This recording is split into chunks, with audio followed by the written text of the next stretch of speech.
నమస్కారం అండి. Welcome to pocket kitchen. ముందుగా అందరికీ హనుమత్ జయంతి శుభాకాంక్షలు.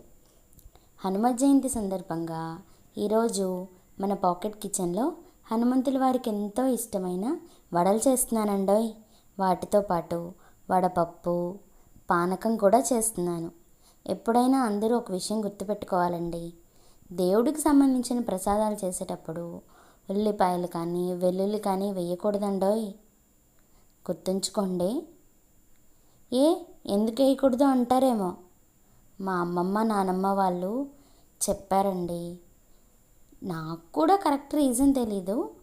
రీజన్ తెలుసుకొని నెక్స్ట్ వీడియోలో తప్పకుండా చెప్తానే. పాటు అప్పాలు కూడా చేద్దాం అనుకున్నా, కానీ ఆ అప్పాలు ఎలా చేయాలో నాకు రాలేదు మరి. అందుకని బిస్కెట్ అయిపోయింది. నేనేం అప్పాలు చేయలేకపోయాను. ఇంకా ఈసారికి ఈ ఒక్క వడలే చేద్దాంలే అని చెప్పి వడలతో సరిపెట్టుకున్నాను. వడలు ఆల్మోస్ట్ రెడీ అయిపోవచ్చాయి.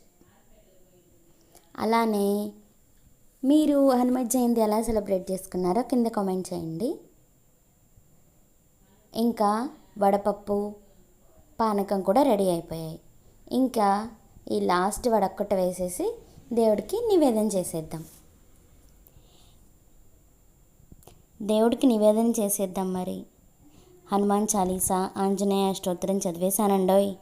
ఇంకా చివరిగా నివేదన ఇచ్చేసి హారతి కూడా ఇచ్చేశాను.